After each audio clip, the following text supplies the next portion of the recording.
magandang umaga mga kapatid. We're almost done sa run na to para sa week na ito.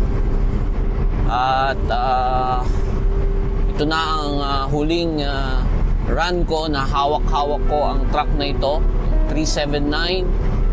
Matagal kong nakasama ang truck na to. Para sa akin, matagal na yung 1 taon at 3 buwan na dito sa truck na ito naka-assign ako.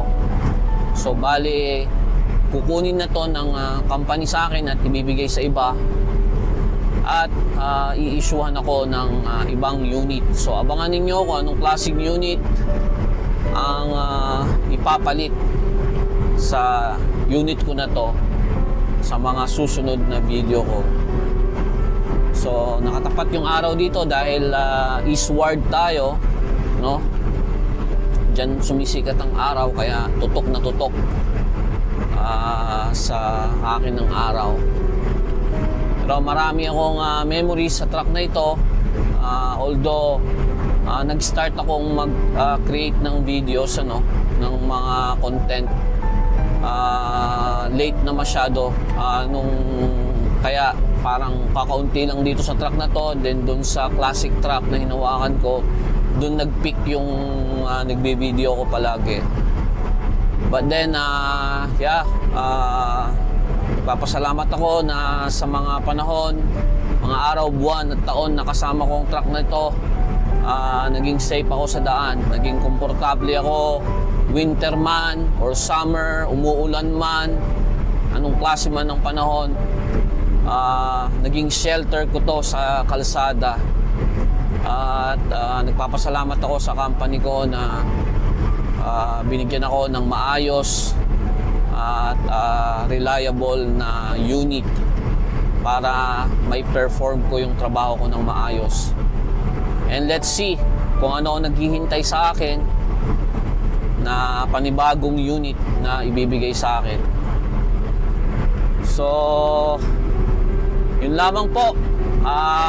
Meron na lang ako natitirang mga 2 oras or 2 to 3 hours at nasa yard na ako to finish ang run na ito sa unit na ito, 379. Mamimiss kita, mamimiss contract na to. And hopefully patuloy kayong sumubaybay sa akin, sa mga ibang vloggers natin dito sa Canada. Marami kayong mapupulot na impormasyon. At also, napaka-importante yung inspirasyon dahil alam ko yung iba nagdadalawang isip na mag-apply at pumunta rito bilang isang truck driver or kahit anong pa mang industriya na meron kayo at gusto nyo pumunta rito. Marami tayong mga vloggers dyan na gumagawa ng content para magbigay ng impormasyon. So, suportahan natin sila. At sa mga subscriber ko, shout out po sa inyong lahat. Hindi ko na kayo isa-isahin. Kukunti lang naman kayo. Next time, gagawa ako ng list para mabanggit ko ang mga pangalan nyo. Maraming salamat sa inyong prayers, sa inyong care para pagbutihin ko pa at palaging pagsasabi na mag-ingat sa kalsada. Maraming salamat sa inyo. Kayong kasama namin ng mga truck driver sa kalsada, kayong mga subscriber, viewers, followers sa Facebook. Salamat sa inyong lahat.